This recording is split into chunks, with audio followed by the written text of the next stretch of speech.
What's up, witches? It's the naked priestess here, the Zen Witch, meaning no makeup. And my hair's up in a mess. I'm sweating from head to toe because we are doing like big cleaning. So, but I had to pause. I had to take a break because I have a second gift deck to unbox. Whoopsie. I put up the video for the first gift deck. These were both from viewer Delilah Mendoza. And I am so grateful. The Forest of Enchantment was the first one. I will link that one at the end of this video. The second one here, look at the lovely, she opted for the gift bags. Sweet. This is the second one, Ghosts and Spirits Tarot by Lisa Hunt. I'm very excited about this one as well. The Forest of Enchantment one is already like one of my top favorites. It reads like a dream. Let's see what goes on with this one. U.S. Game Systems. Let me zoom you in. In the beginning here. Right. There we go. Ghosts and Spirits Tarot explores the fascinating subject of ghosts, surveying supernatural lore and legend from around the world. This luminous deck presents 79 ethereal beings, some frightening, some friendly. Through the symbolism of Tarot, they deliver their messages from beyond, shedding light on human experiences. This side just says Ghosts and Spirits Tarot on the bottom. U.S. Game Systems, and we have an image of the King of Cups on the back. Yikes, and it says special bonus card included. Sorry. All right, let's go in. Full disclosure, I've already opened this and taken the plastic off. The plastic was around both deck and book, like that. So that will be getting the tape treatment. Here's the LWB, as per usual. So let's look at the backs. Ooh, we've got 3 little ghosties. So these are directional because they do look slightly different depending on which way it is, but I mean, that would take a little while to figure out. They are similar enough upside down and right side up that I don't think you'd notice from the back. All right, let me get these centered for you first of all. The Fool. And you know what? I do want to wander into the book just a little bit here.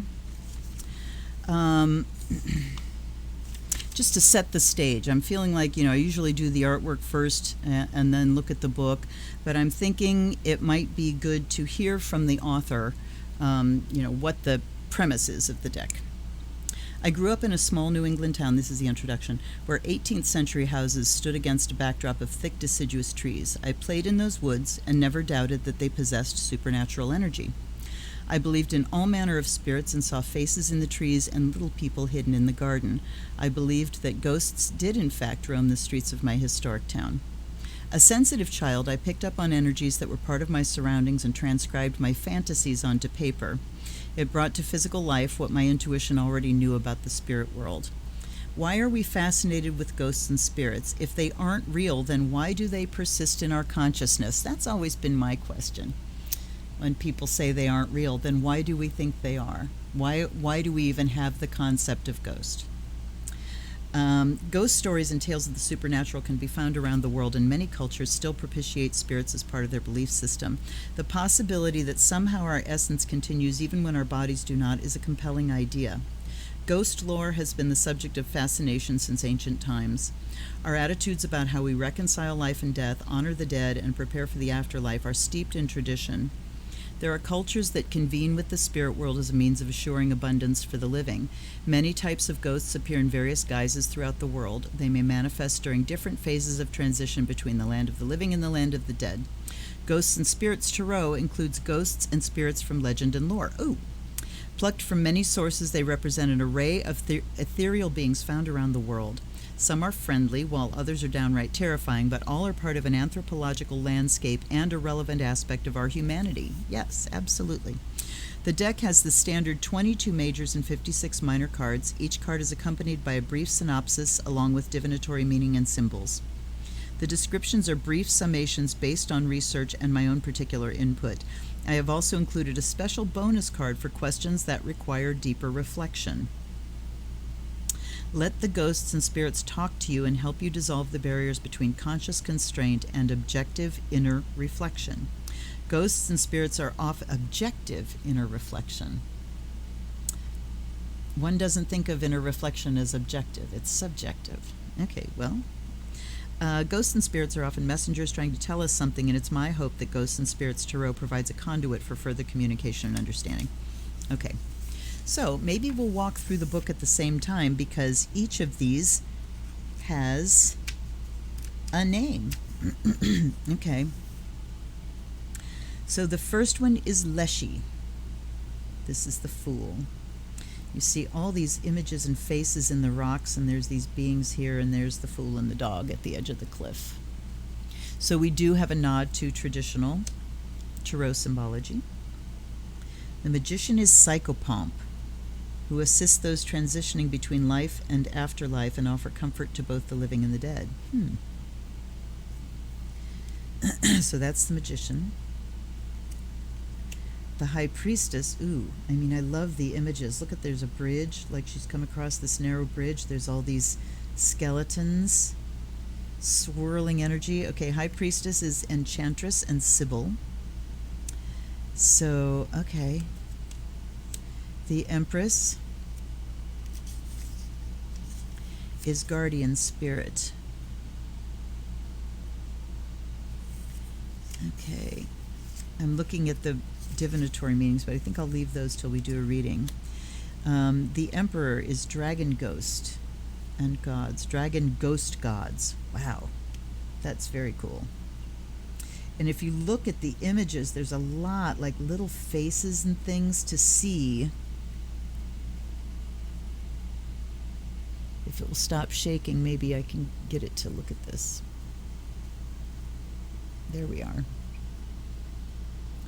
See all the little faces and things, so there's a lot to draw on. The High Priest is Apparition. So these are talking in general terms, like types of ghosts from, what cultures call them. The Lovers is the Spectre Bridegroom. Chariot is the Wild Hunt. Okay, that's like the fairies, isn't it? Okay. So here's an example of what the descriptions are like. So this is the Chariot, the Wild Hunt. In the darkness of night, a terrifying howl rips through a storm-laden sky. A savage phantom army of hideous horses and wild dogs hunt down the damned that carry bad omens for those who dare to spy. Their ruthless display knows no mercy as their unearthly wails foreshadow death. The volatile sky contrasts with the placid, snow-covered valleys below. This signifies the polarities between life and death, light and shadow, the conscious and unconscious. Very interesting. So, and then for the meanings, this is the time to take action, embrace challenges with an air of calm control. You can determine your destiny by recognizing the dark that lurks beyond the horizon and take steps to assure a successful journey through uncertainty. So definitely the vibe of the Chariot about moving forward and being empowered and, taking action, but it's also within the context of this Ghost and Spirits format. So well done, Lisa Hunt. Yes. Strength is Mummy or Ka, so that's the Egyptian word for the spirit. The Hermit is Dryads, spirits of trees. Wheel of Fortune is Hungry Ghosts. That comes from Buddhism, Hindu and Buddhist tradition. Justice is the Snow Ghost. That's Japanese. That's the image from the front of the box. The Hanged Man is the Undead Vampire. Ooh. Yeah, hanging between life and death. Wow. Then Death is the Grim Reaper. Okay. So that's probably as close to traditional tarot as you're going to get. Okay, the Vampire, Death. Temperance is the Swan Maiden. Chains. Instead of the Devil, we have Chains. And it's Jacob Marley from Christmas Carol. The Ghost of Marley. The Tower is the Fall of the House of Usher. Edgar Allan Poe story. The Star is Cloud People Shiwana. So this is Native American Pueblo. This cloud people. The moon, Aeneas's journey to the underworld. So you get Greek mythology. The sun is Grateful Dead. In the tales of the Grateful Dead, the good-hearted hero pays a dead man's debt and then befriends a stranger on his journey. After bringing a pattern of good fortune, the stranger discloses his true identity as the dead man the hero had kindly helped. Everything has come together in a confluence of joyful exuberance. The circle of positivism exemplifies the return of good karma. All the elements embrace the energy of the sun and ensure that life continues. So even though this is kind of grim looking and there's all sorts of spirits, it still carries that positive meaning of the sun card. Then we have judgment. Okay, hold on. Yeah, the moon. All right, I'm getting too wrapped up in looking at the names of things. So there's the moon. We see him on a journey. We don't actually see the moon. Interesting. All right, judgment. Judgment of the dead. Egyptian. So the weighing of hearts, but it shows a pharaoh there rather than Mot. That's kind of confusing. She talks about Mot. Oh, weighs it against the feather of Mot, but not Mot doing the weighing. All right, and the world is La Danse Macabre, the dance of dead. You haven't heard that song, that piece, that classical piece, Danse Macabre? You should listen to it. It's fabulous. All right, then we have the King of Wands, Herne the Hunter. So this is, now we're getting into more away from ghosts and more deities. Herne is a deity. But she's talking about him from The Merry Wives of Windsor, Shakespeare. I've never seen or read that play. The Queen of Wands is the White Ladies. King of Wands is Hiku, a Hawaiian hero demigod. The Page is a Cherry, Native American. Ace of Wands is Will-o'-the-Wisp. Okay. The 2 is Doppelganger. 3 is Fairbrow. That's an Italian fairy tale. 3 of Wands. We see all these hands coming together like an agreement. Okay, 4. You see the 4 wands there. This is Shellycoat, Scottish. So here, you know, I would say the majority are very far away from standard tarot imagery. So this is a deck that really needs to be learned in its own context and not, you know, standard meanings projected onto these images, because there really is something different about the meanings. Time to relax and enjoy your accomplishments. Do something silly and spontaneous and let go of accumulated stresses. You need to refuel your spirit before heading back to work. Nothing about a cooperative project or marriage, as 4 of Wands can have. Here's the 5, the Ghost of Oiwa. So that's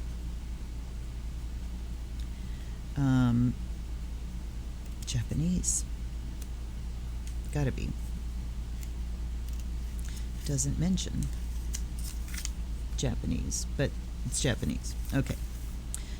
6 of Wands is Valhalla. So the other realm, kind of the heaven in Norse mythology. The Ghost of Samuel is the 7. The 6 again. So this would be the victory card. Triumphant period. Okay, so triumphantly entering into Valhalla. I kind of wish that they had that name on here as well. 6 of Wands and also Valhalla there. That might be worth a modification to put that information, you know, maybe in the borders. Here's the 7 of Wands, standing your ground and holding on. The Ghost of Samuel. 8 is battlefield ghosts. The 9, the story of Glam.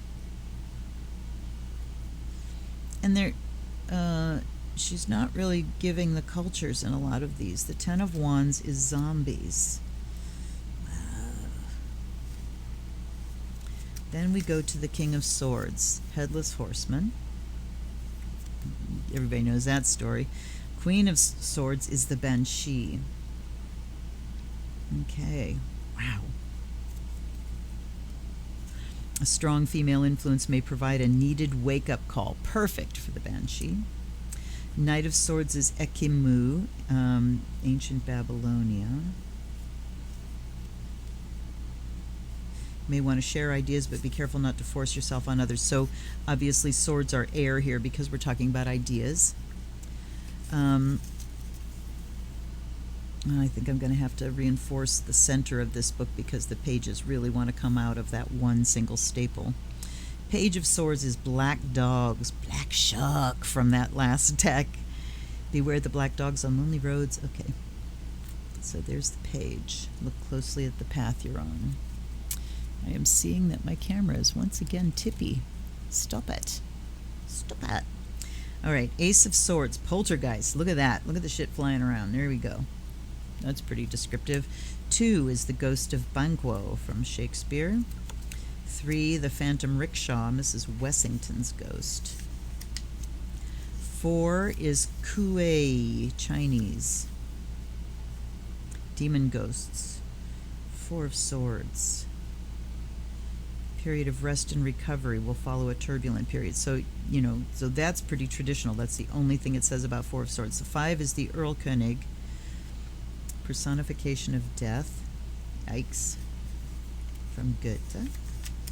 6 of Swords, Gilgamesh and Enkidu. 7 of Swords, Duppy. And it's called Duppy. According to Jamaican folklore, an individual possessed 2 souls, one destined for the heavens, the other earthbound, often manifesting as shadows. When a person dies, the good spirit flies to the heavens to receive judgment, while the earth spirit remains in the body as the Duppy. It sometimes emerges from the grave to haunt people. The Duppy breaks through the earth, symbolic of the unconscious. Okay.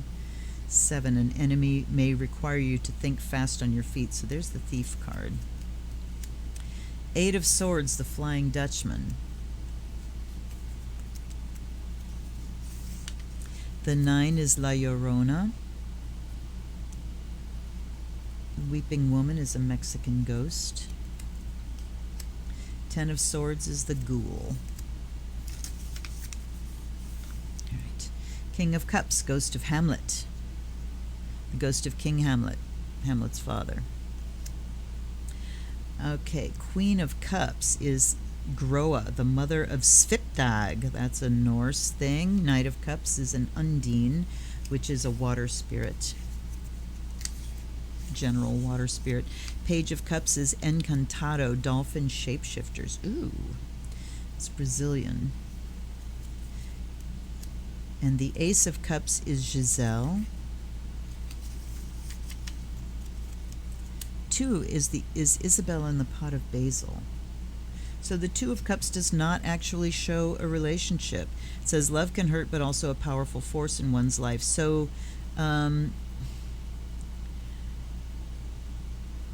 she fell in love with somebody, and her brothers murdered him and buried him in the forest, and the ghost appeared to her, and she cut off his head and buried it with a pot of basil and tended it.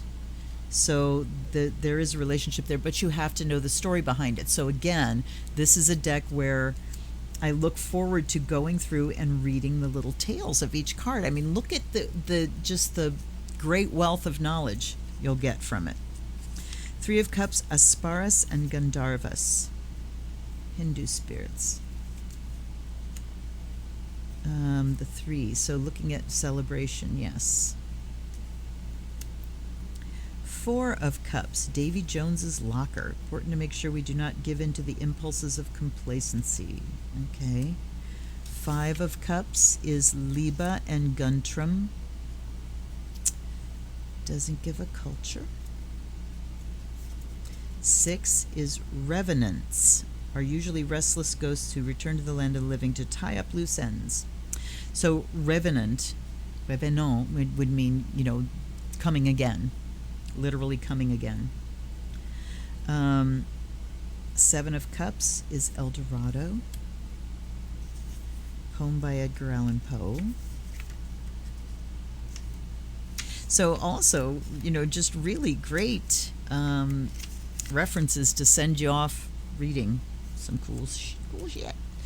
Eight of Cups is Der Schimmelreiter, a dike builder, blah, blah, blah, blah, blah, blah. So Schimmel, shining rider, I'm thinking that means.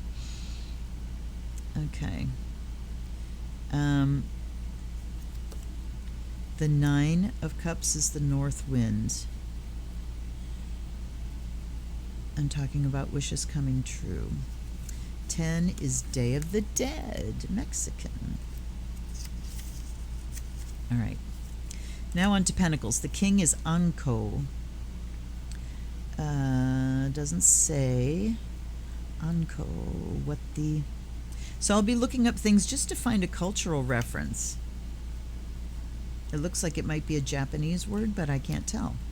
Calibor, a winter spirit. This is Scottish. That's the Queen. The Knight is Moss Maidens. And then Page is Jack Frost. Oh, that's a wonderful image. Let me see it closer.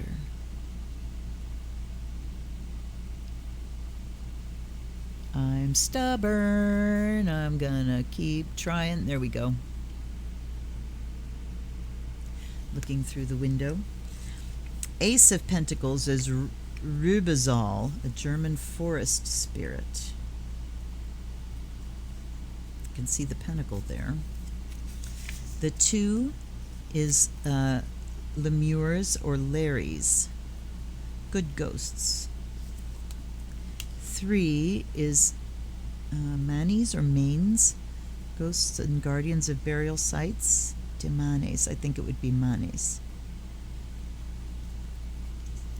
4 is Wangina, an aboriginal spirits. The 5 is the unquiet grave. 6 is Tornak.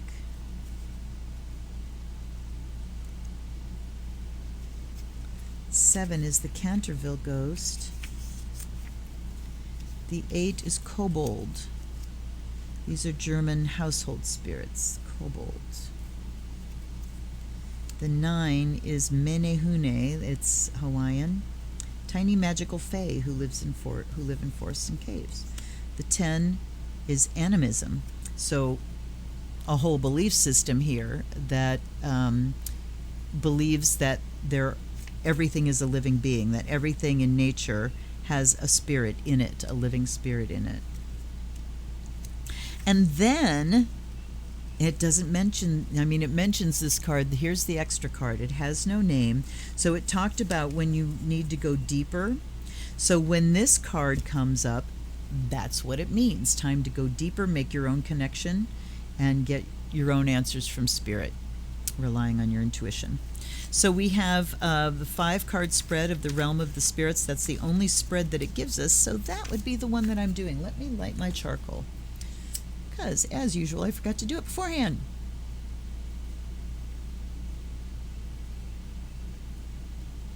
Come on, sparkle.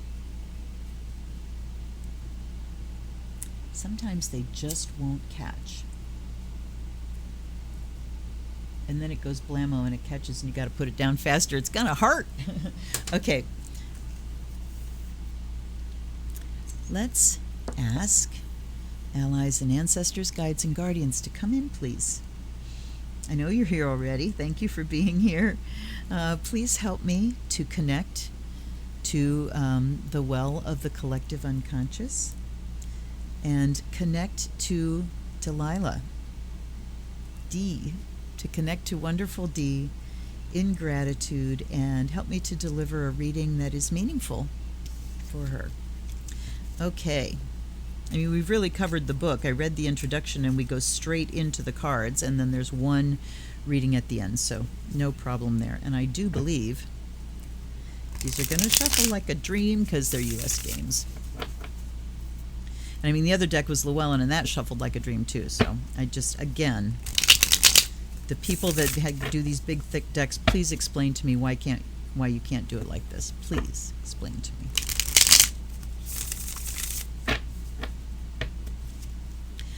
We're going to do the full 7.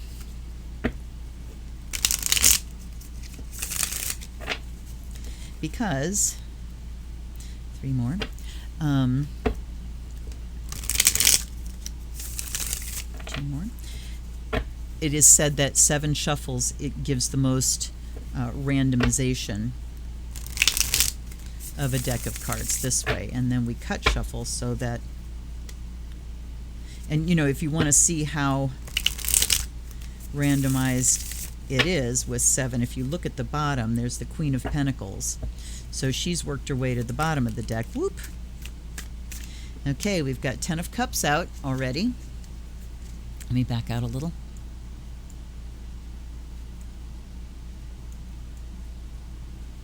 Well, let me back out too much.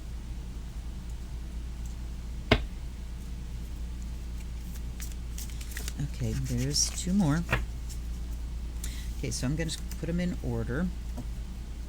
We're looking for 5 cards.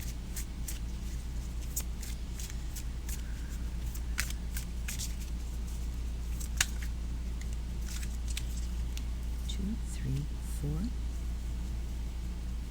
And 1 more they're saying off the top. So that's what we're doing. And they're telling me to look at the bottom as well. So we will keep that in mind. Let's throw some Fire of Azrael there. And let this retroactively work to give us the right message, the accurate message. And let's take a little bit of ocean water.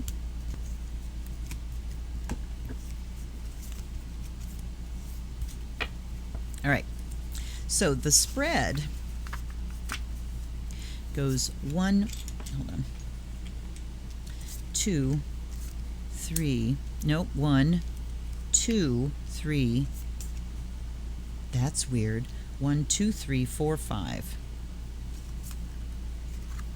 Kind of a strange way to lay them out. All right, we got 1 is the present. Use this 5-card spread to unearth whatever haunts your past and free yourself to enjoy the present. Shuffle the Ghosts and Spirits Tarot deck, select 5 cards and lay them out in the order shown. Spirit of the present, where are you right now? What inspires you? What concerns do you have? What, if anything, is missing from your life? And that's where we had the 10 of Cups come out. So where are you right now? Wands, Swords, Cups.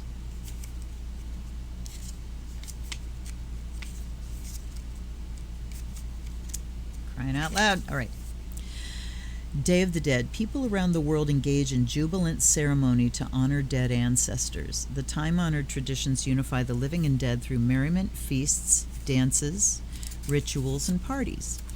In Mexico, altars are made and adorned with decorative skulls, and children joyfully consume candied bones, skulls, and other emblems of death. There are many other names for similar events, including Samhain, All Hallows Eve, and Halloween. The cups glow with luminous life and reflect the happiness that presides over the celebratory scene. The 3 skeletons look in 3 different directions, past, present, and future, and are reminders of the life cycle. Okay. Joy and happiness rain down on the scene. The love of family and friends envelops your being as you celebrate the joys of life and honor those that have been part of your journey. So where are you right now? What inspires you? Joy and happiness, the love of family and friends is where you are right now, and or maybe what is missing from your life. So, you know, when you're reading for someone else, I appreciate that she gives a range of frames for this, because if it's like, you know, what inspires you, and you get something icky, then you can look at the question, what concerns do you have? Or if, like a card like 10 of Cups, if that is not in fact where D is right now, then we could say what inspires you or what is missing from your life. So 10 of Cups comes there. Family, friends, unifying together with them, celebrating with them is what inspires you, and possibly what is missing from your life, or maybe it's where you are right now. Okay, 2 over here is the past. Okay, very strange layout. And we have the Queen of Cups. She made her way to the top of the deck. All right. And this is Groa, mother of Svipdag. The Norse hero Svipdag summons his dead mother Groa from the underworld, desperate for her wise counsel. He tells her he must go through giants and fire to retrieve the fair maiden Mengloth, a trial put forth by his malevolent stepmother. Groa agreed to help and chants 9 charms, each providing protection from the dangers ahead. With the assistance of his dead mother, Svipdag prevails and wins Mengloth as his bride. Groa levitates with the full glow of maternal power. Her cup is oversized and close to her heart, symbolic of her copious love and maternal devotion. So there's Queen of Cups, absolutely. So past, a loving, protective female presence will help you connect with your intuitive feelings. She may also assist you in eliminating obstacles that may be hampering you. So looking at where you are now, this, love of family, it could possibly be that in the past you've lost a mother or a mother figure or someone that stood like that to you. So that's what you're missing right now. Feeling you're missing is that mother's love, that mother's energy, or maybe right now you're just looking fondly on that. It's bringing you good memories knowing that there is someone on the other side to aid you. Okay. 3, what frightens you? That's down here. What are you burying? Okay. So this one's ghosts of the past, what lurks in your past and haunts you. You can't change the past, but you can free yourself by letting go of it. So what haunts you possibly is the loss of a person or something that was unresolved before that loss. What frightens you? The 3 of Pentacles. This says, what are you burying in your subconscious? Whatever you are pushing down can hold you back. Face your fears and confront the dark places.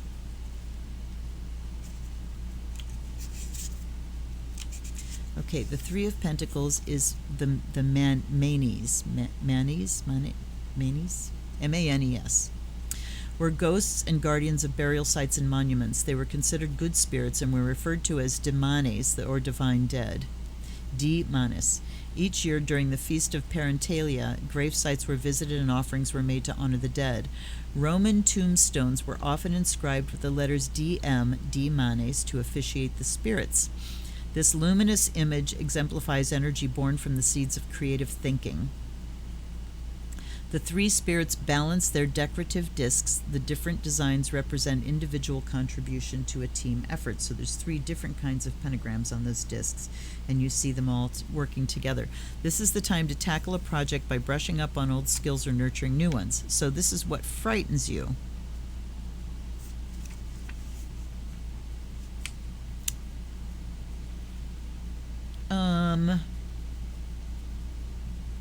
So in the category of what frightens you, it might be that there is a project or something ahead of you that you're feeling inadequate to, because it's talking about tackling a project by brushing up on old skills or nurturing new ones.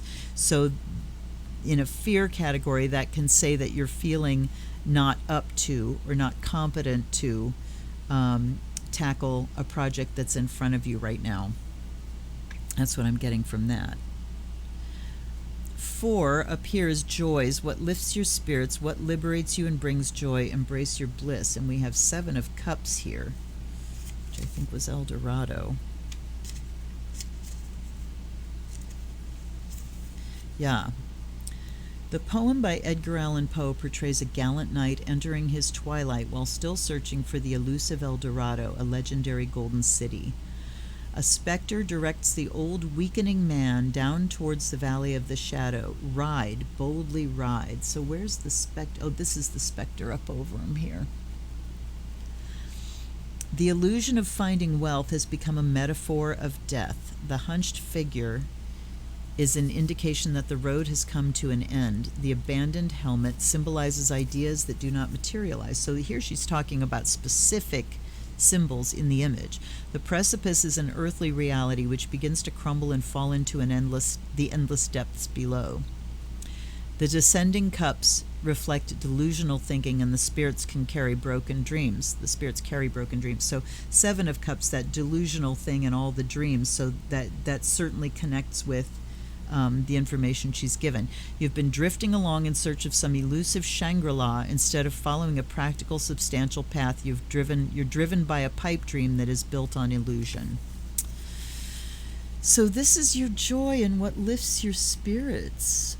I mean, having a dream would lift your spirit. Spending time thinking about what the possibilities are could lift your spirits. It's kind of like I want to switch these cards. Instead of going boom, boom, boom, boom, to kind of go boom, boom, boom, boom. I don't know. They're making sense, but not necessarily for the category that they're in. So, but if we have to push this into that category, it says that, let me look at it again.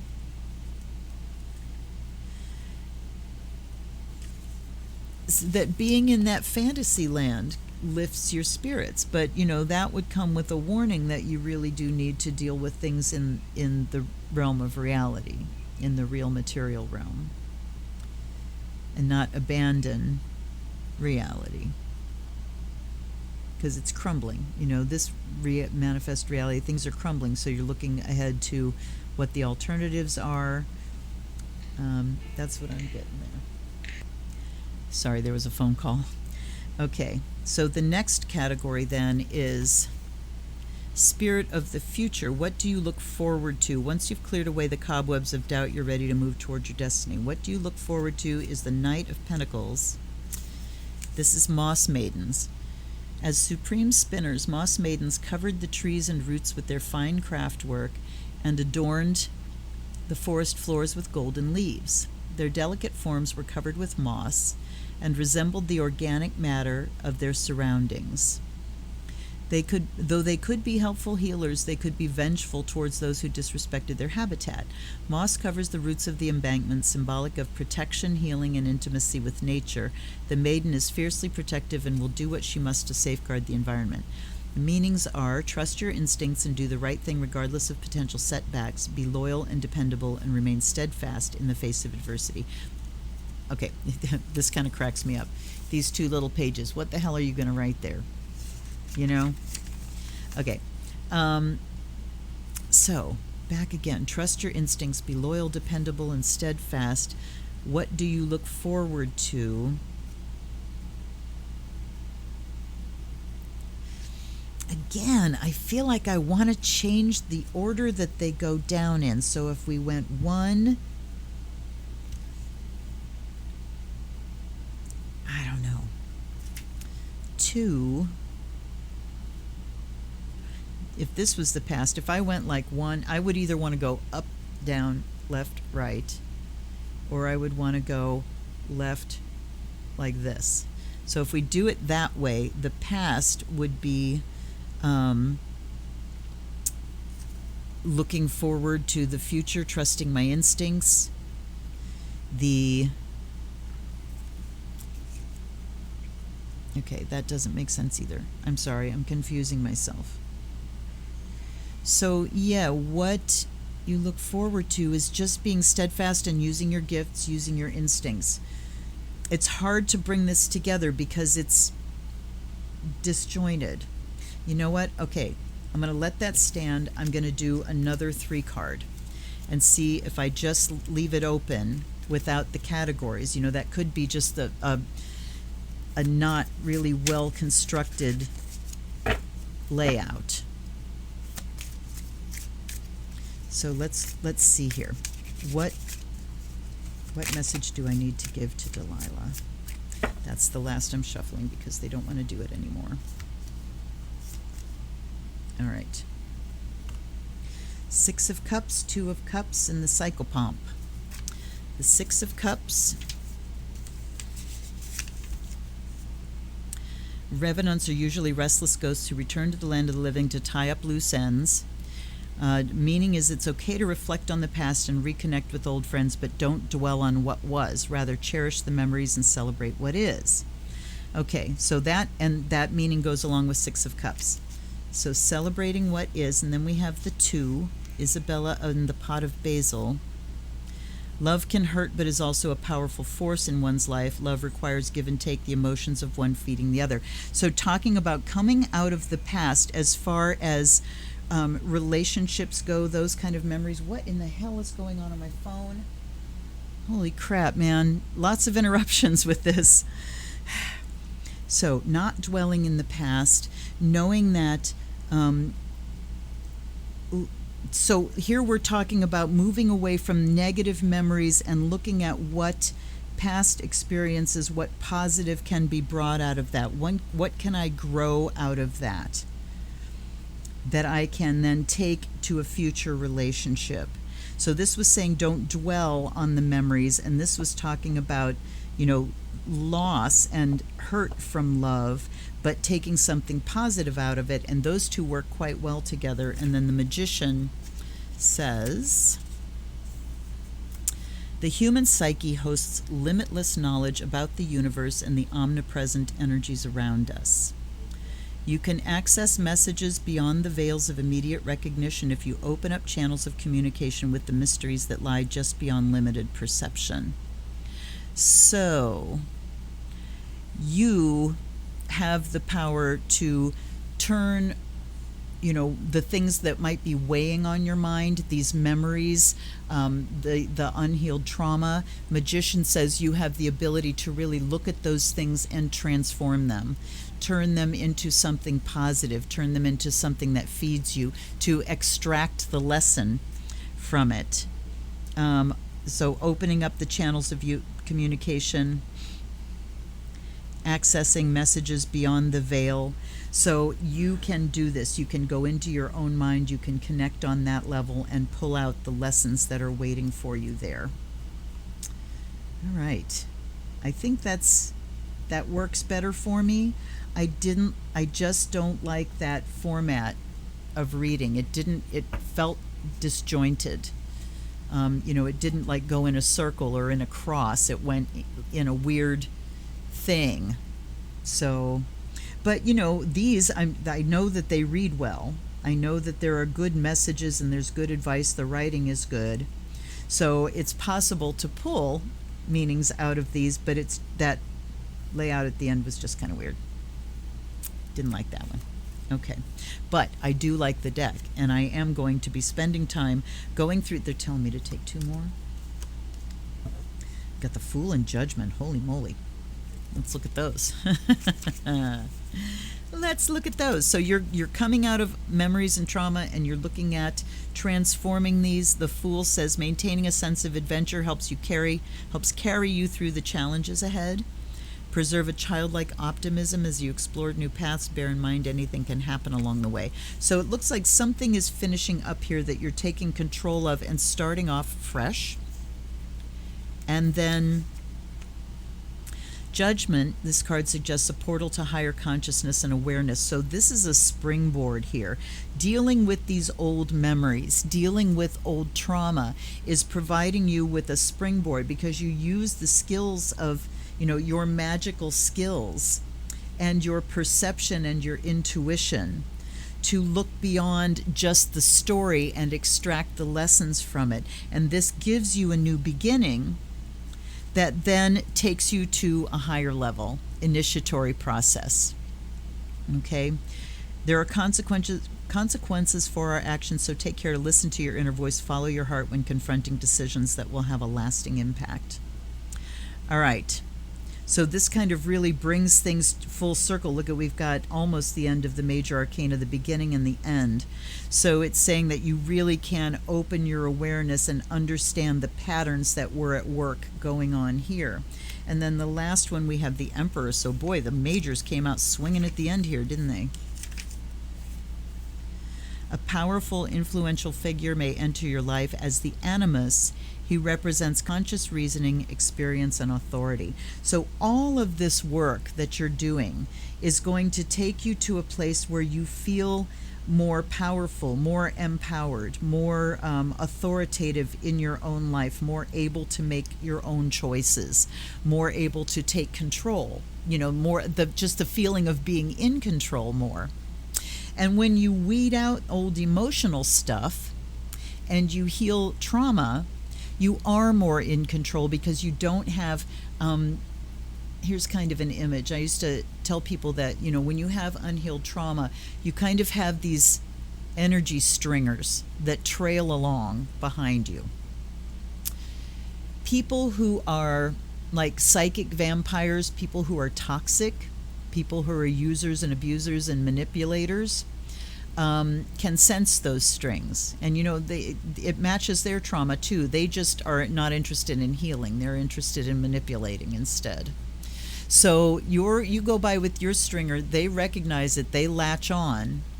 And so that stringer, this unhealed trauma is a vulnerability for you. They latch on and then come in and start to, weave their magic. And then a little ways down the road, you find yourself asking, how the fuck did I get into this again? How did I do this to myself again, right? How did I hook another user? So when you go through these things and you take it from the beginning to the end and, level up as far as a human being, a functional human being, then you really gain power and authority in your own life. So there we have it. These cards read just fine. Just don't use the spread in the back. I mean, try it if you wanna. Try it, see how it works for you. It didn't really work for me, but the deck does. So, here's where you need to be your own authority when you're dealing with a deck. If you do the reading that they suggest and it doesn't quite work, try, it's good to have your own method of reading. And, mine was always in triplets, 9 cards and then a 10th at the end. And it's just sort of free form. I see how things relate to each other. But lately I have been doing this 6 card where there's 3 and then 2 and then 1. It just really seems to be working. And it's shorter than a 10 card. So awesome. Delilah, darling Delilah, thank you so very much for these 2 excellent decks. They are excellent. I am so grateful. Blessings, may your generosity come back to you threefold at minimum, my dear. For the rest of you, if you would like to get a reading like Delilah has, then please jump on that Amazon wish list link down below. Find a deck on there that you think I would like or that you're curious about. Send it to me and you will get a reading for your own self. And if you do, and you have a specific question you would like me to address, please put that in as a note in the gift. And then that'll allow me, it's great to go wide open, but if you do have a specific question, please put it in there and I will answer that specific question. If you just want to shoot me a donation, I am all open to that too. Nothing is too small. I appreciate everything that you send my way. At the very least, hit that like button. Tell the algorithm you like what I'm doing so more people can like it too, and subscribe if you haven't done that already. I will see you next time on either an unboxing or a live stream or something else kind of random. Until then, this is the Zen Witch. Take care, everybody. Blessed be.